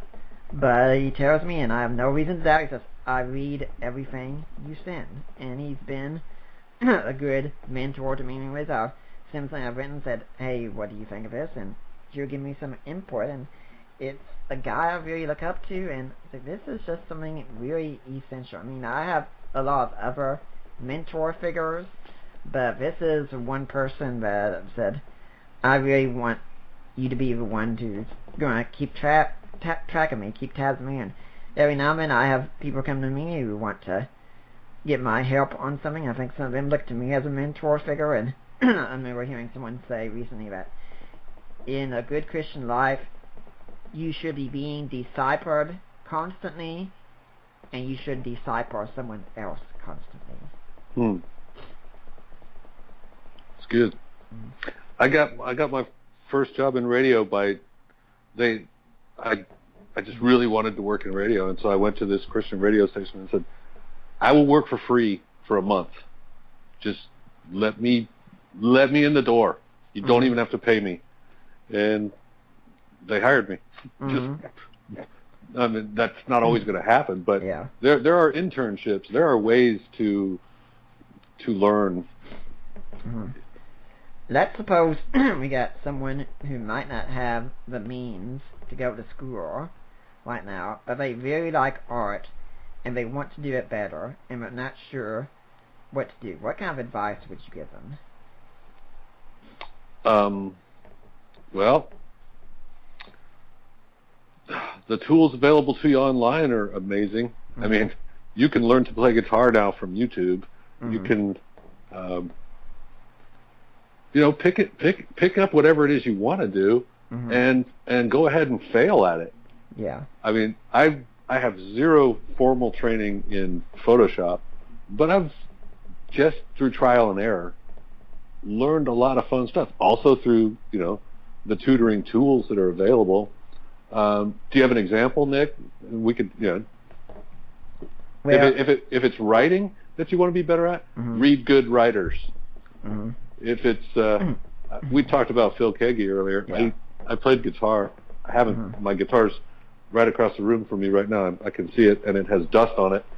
So that tells you how often I play right now. Mm-hmm. But I used to go whenever he was in town. I would not miss a Phil Kagi concert. That's a guy that will make your guitar collect dust, because once you've seen him, it's like, forget it. There's no hope. I'm the worst guitar player in the world. That's all there is to it. But yeah, I mean, that happens when I read good writers. I was just reading a magazine article in the Atlantic a couple days ago, and this guy just could turn a phrase so well, and just every paragraph was a masterpiece, and I felt so small. But it's something to strive for. I can get better. Yeah, if there's anyone like that for me in the writing field, I love reading N.T. Wright. I mean, they had recently, he had so many of his ebooks on sale, and I said, okay, I've just now got done wiping off a drawer off of my keyboard. I just adore reading N.T. Wright, his style, the way he delivers, and if I hear an audio of him, I just love to listen to it. And I found out a few months ago that he'd been here in Tennessee, in Chattanooga, and I didn't know about it. It took a while before my wife was able to get me to stop weeping about that. But, are you near Chattanooga? We're in Knoxville. It's about a couple of hours away from it. Okay, I love Chattanooga. I only get to drive through it once in a while, but that's a neat little city. When we are talking about another kind of example, I think one person I'd definitely be thinking about is my own wife, for instance, who loves anime and doing that style of art, which I'm sure you know quite a bit about. And I don't know much about anime, but go ahead. Anime, manga, that kind of thing. Mm-hmm. And obviously right now she can't afford going to formal schooling, although she did have an art teacher for a while who's had to move on to other projects and such. I'd love to get her a teacher, and if I see a book on Amazon and she says, oh, I think this could help me, I'm looking immediately to see, do I have enough Amazon credit so I can get this book for her. And I like something that you said when you're talking about that, about don't be afraid to fail, because as you start off, you're going to make mistakes. I've told people who get started in Christian projects, you're going to go out there, you're going to debate some people who disagree with you, and you are going to get your sorry butt kicked. Mm-hmm. Come back and do your studies more, because if you're afraid to fail, you're never even going to try, you're not going to get anything done. Yeah, that's very true. Now, the one thing that I would, in my own personal life, if there's a home improvement project, I'm calling in a pro. I'm not gonna fail and ruin my plumbing. You don't fail if serious bodily or financial injury could come to you because of your failure. Yeah. But if you're starting out and you're not a major name and you're just trying to get out in the field, you're going to fail a few times. I'm thinking about somebody I was talking to me once, and we were just having a debate because sometimes she can have a hard time with relationships. And I said, "Hon, have I ever really failed you?" And she said, "Well, I can only think of one time." And I said, "Well, hon, if you can only think of one time, I'm doing great, because I can probably think of 100 more." That's good, Nick. It doesn't take much, because I can say, yeah, and I know I'm going to screw up sometimes, and in fact I tell her, I can definitely promise you this, I'm going to fail you many times as a husband, because I am a sinful human being who is going to screw up sometimes. I can promise you that. Yeah, we do it. And men are worse at it. Yep. Much worse. And when you're talking about looking at someone like Phil Kagi on the guitar, I'm remembering that when I was in seminary once, we had someone come in, our professor came in, and he showed a clip of someone playing the drums and just doing a number on them. And he said, well, I'm going to go home now and burn my drum set at this point. Isn't that also a danger of the same fear that we can look at what these professionals who have been doing things for years are doing and say, well, if I can't do it at that level right off, I might as well not even try. Yeah, that is a danger, and that, yeah, you can't. I mean, I'm never going to. Have you ever watched what was it called? New Yankee Workshop? No, I never heard of it even. It was a show on PBS, and this guy was a woodworker, and he would make the most amazing things, and he would do it, you know, of course it's shot over a couple of days. They condense it into an hour. Yeah. And just making amazing things out of wood, you know, a hutch or a china cabinet or an actual wagon that rolls, you know, with wood wheels and everything. And my daughters are saying to me, Daddy, why can't you do that? I said, well, because I'm not sponsored by Delta, and I don't have that guy's shop. If I had his shop, I could probably eventually maybe do some of that stuff. But we're not doing this with a handsaw, girls. You know. You know, when... Go ahead. I was just going to say, but I'm not going to not try to make something for my girls because I don't have that shop. It's not going to be anywhere near what this guy did, but I'm going to. It'll have some rough edges, maybe some ugly joints, but we'll do something for you. Yeah, you know, when you're watching that show, it's professionally done, and I'm guessing it wasn't live. Oh, of course not. No. And so what we're missing then in the show is there are probably quite a few screw-ups and such that took place in the process of making, but they don't show that on there. Yeah. They only show when things go well, and I remember that because usually as a gamer, sometimes I can be in a game and be in a tight spot, and I'll go look up a YouTube video and say, wow, this guy's doing this flawlessly. Hey, I see that. Okay, I can go do that. Uh-huh. Yeah. Right. The same is true of cooking shows, you know. Yeah. And there's an art that you fail at pretty regularly before you get it right. Yeah. I mean, just grilling a steak, I can, you know, that's sometimes you can mess that up. Yeah. But I was on the subject of creativity and art and getting better. I have some oaks and palms and one maple in my front yard, and actually 2 pines as well. And they needed trimming, and this guy, a crew came out, and the main guy who was going to be doing all the climbing and hanging from ropes and everything, he stood there in the front yard with his hands on his hips, and he was just looking at the canopy, and he was sketching it out in his mind. He was going, okay, I'm going to do this, and that's going to go away, and then that'll open this up, and it was like he was an artist, and he was planning the canvas. And not long after he left and did a great job and made it look exactly like he said it would, I realized, and I wrote a blog post about it, that everyone has a creative side. And it might not be something you might traditionally consider art. Right. You know, you might be stacking the dishes in the dish rack after washing them.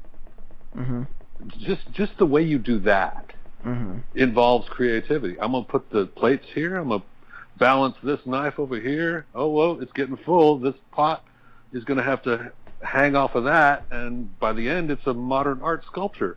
You know, everybody has a creative side. You think of traditional traditionally uncreative fields like, what would you think of? Accounting. Okay. That involves logic and thinking ahead and planning, and there's an art to it. And what do you bet the accountant does something on the side that is very artistic? He might be a master at trimming his hedges around the house or whatever it is. Anyway, my point is everyone is creative. Yeah, one of the things I've offered to do at our church, I do a lot for us, but I've said, if you're ever preaching a sermon and you want a meme image that you can use, give me an idea of what you want, and I could probably put together something funny that I can use. I haven't been asked to do this yet, but there are so many times that I'll see something going on Facebook, and I think, oh my gosh, I have to go and make something funny about this. And I'll just go straight to meme generator, start typing things in, and I keep several of them on my computer so that whenever any situation rises up, I can go there and I can put in a quick little thing, and I think it's something that can leave an impact as well, because people appreciate the originality, they appreciate the humor, it's something that sticks to them, and that's the stuff that gets shared a lot of times. Yeah. And when you were talking about having this idea of always being perfect, what you have to realize is when we start, we are going to screw up many times. If you're an aspiring artist, years down the road, you're going to look back at some things you did at the start and say, dang, I can't believe that I did that back then. But, yeah, you did. But that's exactly how you grow. You learn from the mistakes that you make and strive to do better next time, every time, and you're never going to reach that perfection. You spoke about Phil Kagi. Even he is still practicing, out and trying to get better and better and better. He probably spends hours every day playing. I came across I was cleaning out a file cabinet a couple weeks ago in search of something I needed, and I just decided, why am I keeping all this junk in here? And so I started throwing stuff away, and I came across some doodles and writings of mine from 20 years ago, and they were embarrassingly bad. And it was good to see them. I still ended up throwing them away, but it was good to see the evidence. Yeah, exactly. In fact, I took that bag to the dump personally.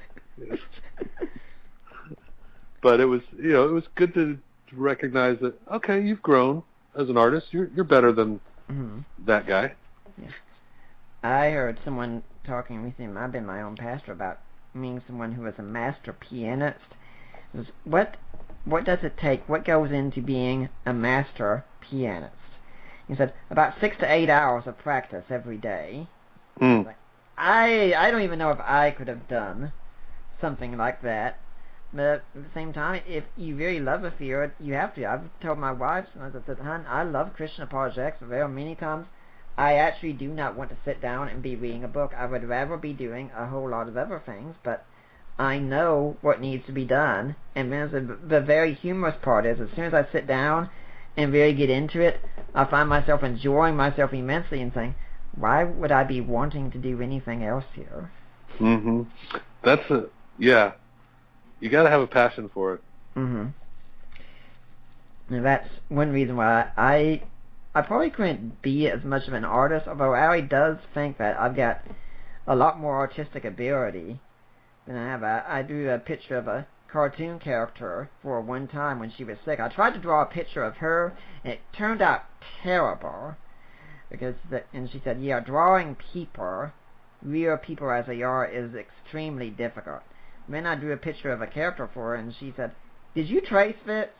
No, I didn't. And that's your first attempt at drawing something? Yeah. I was like, that's really good.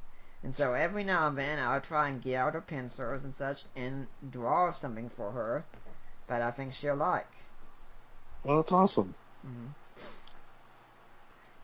But I've told her I don't think I could do this entirely, because it just really isn't my passion that much. I can enjoy it when I do it, but when I sit down and I go into a debate mode or do something like that, then yeah, that's what I'm doing. She put something up on her Facebook recently because she's a big fan of a Dragon Ball series, and she had one of Gohan getting into a fight and said, "This is my husband in a debate." That's awesome. So, what are your hobbies besides apologetics? Well, for what I do, also for all listening, is, well, reading is one thing, but video games, that's a big passion, a big hobby of mine, which is a lot of role-playing games like Final Fantasy and such, and I've told Allie, I said, "Honey, you missed the golden age of video games," because we're 10 years apart. I'm 10 years older than she is.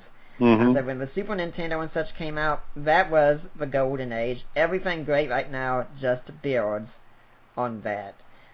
And we like to watch some shows together. She's actually a girl who doesn't like to go watch the chick flicks and such. Although I did have to watch The Notebook. I understand that's a requirement. But we'd much rather go and see the new James Bond movie or The Avengers. We watched The Big Bang Theory together. We also watched The Flash, any other series. Definitely looking forward to Supergirl coming out. And when Smallville was out, I was watching Smallville religiously. So yes, she had to watch the whole series. Although she didn't watch the episode about bugs because she hates bugs. But yeah, that's pretty much how it is at our house. Yeah, that's awesome. Hey, we were talking about, you've got your next podcast is The Occult. Yeah. But we were talking about, Christian messages getting out in unlikely ways. Uh-huh. Speaking of TV shows, I wasn't a fan, but members of my household were watching it, and so I caught a few episodes. Supernatural. Uh-huh. Have you ever seen this show?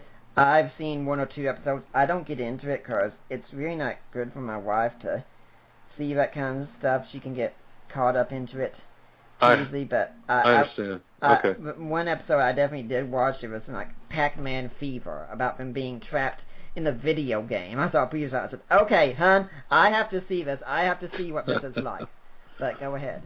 But they will often bring up Bible passages. Mm-hmm. They will talk openly about Satan. Mm-hmm.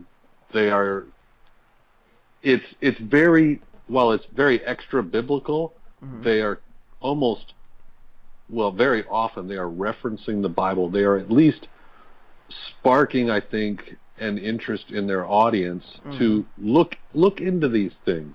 Right. Not necessarily, hopefully not the occult, although I can see where that would happen, but look into this greatest story ever told and mm-hmm. the battle that's going on, right outside of our consciousness, the very real spiritual battle that is out there. Mm-hmm. I'm not recommending it as an evangelism tool, but it could spark a curious person to, dive in. Yeah, and I think one of the things that we need to do when we're watching this is we can interact with these materials, and even if the gospel is not there explicitly, and even if the author didn't intend for the gospel to be there, we can still find some points in it where we can use for discussion. When I was in seminary, I remember there was a professor who liked to use movies as conversation pieces, and he'd have some of us come over and watch a movie at the seminary, and we came over once and we all watched The Truman Show. Mm-hmm. And there was discussion afterwards about what do you think the author meant by the symbolism. And I think it was talking about how God does such and such and such and such, and I was sitting back there and I made my own comments, but one concern I was saying is, I think a lot of you are looking at this and you're assuming the author is thinking from a Christian perspective like you are, and that's not necessarily so. They could be thinking from an atheistic perspective or anywhere else on the spectrum. So the first thing you have to do is say, what did they want you to get out of it? But then you can say, but what message can you get out of it? Mm-hmm. Yes, that's the proper order. Yeah.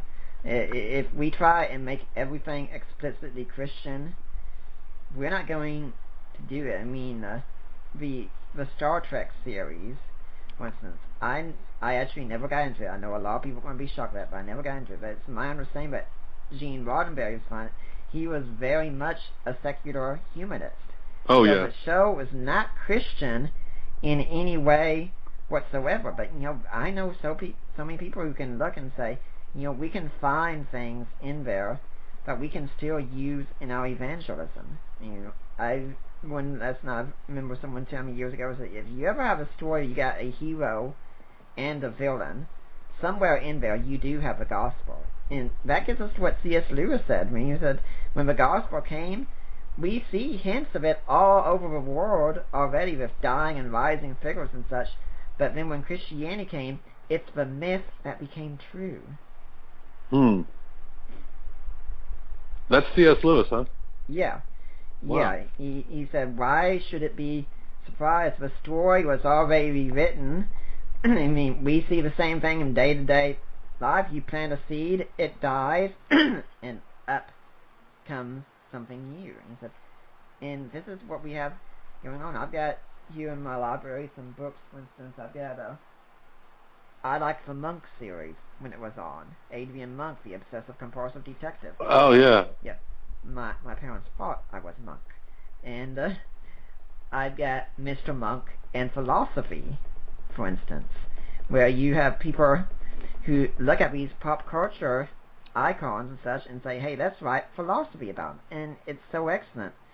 And then in Kinder, to go along with that, and I wish more people would do this series.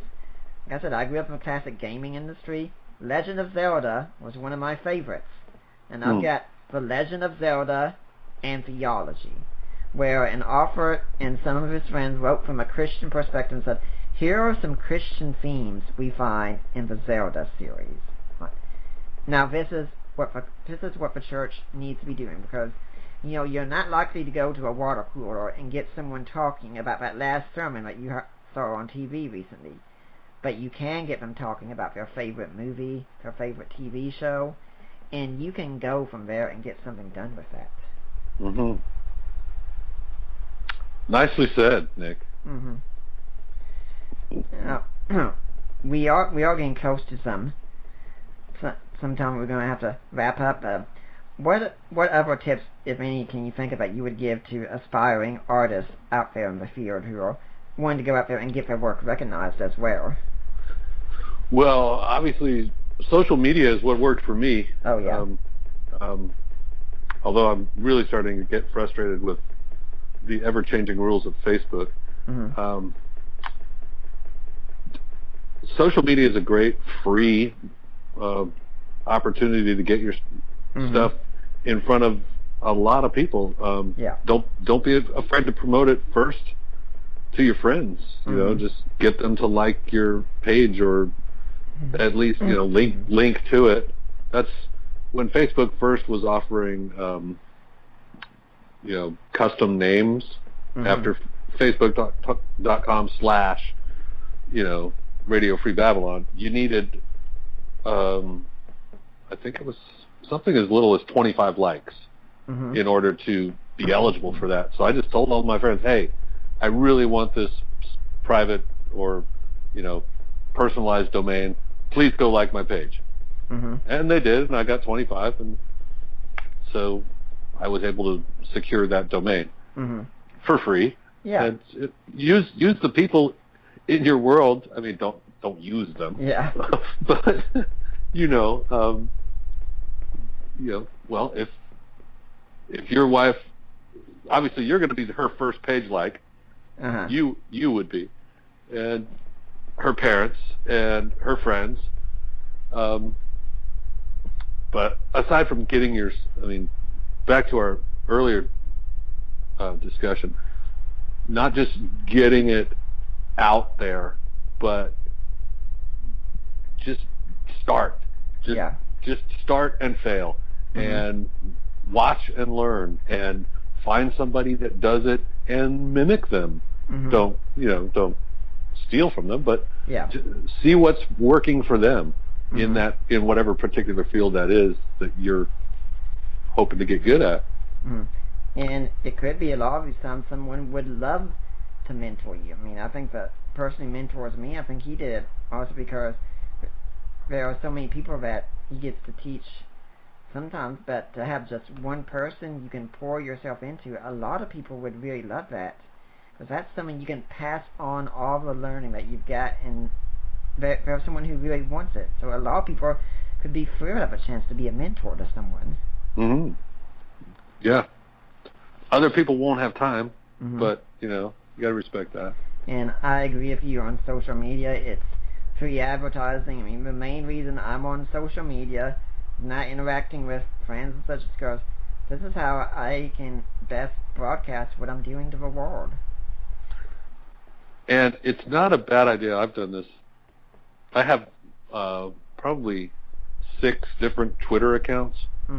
And if it's going to be a profession or if it's going to be something separate from your personal life, go ahead and create another Twitter handle or Facebook page, or, it doesn't have to be, what am I trying to say? If all of your Facebook posts, I have nieces and nephews that are friends with me on Facebook. If all I'm doing is sharing coffee with Jesus with them, they're going to turn me off really fast.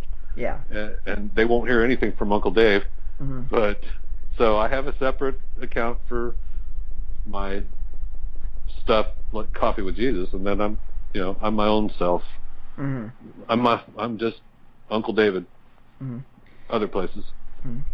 Well, David, it's been an interesting discussion, very fascinating, but we're reaching a time where we have to start wrapping things up here. If someone wants to find out more about you and what you're doing, do you have a blog or website place, a way they can get in touch with you? The thing actually, unfortunately, that I pay the most attention to right now, like your website, mine is a little bit neglected, I guess. Well, yours isn't your fault, mine is. Yeah. But I would go to get in touch with me, just go to facebook.com/Radio Free Babylon. You can message us. You can write on our wall. We'll probably erase it. Just kidding. But we respond to messages within a day. And, if anybody wants to say hi or ask a question, by all means. Is there any final message you'd like to leave today with the Deeper Waters audience? We've covered so much ground here, Nick. It's been fun to get to know you, and I just want to say thanks. Thanks for listening, and thank you, Nick, for bringing me on. I'm glad to do that. I really like the strip, and really like the world of art now, and gotta have some talk on that. Well, I'd like to remind everyone that next week we are talking about the occult. We're going to talk about ghosts and things. Ghosts and goblins and things that go bump in the night, we could say. And Mark Huneman, author of Seeing Ghosts Through God's Eyes, is going to be my guest. For now, I am Nick Peters.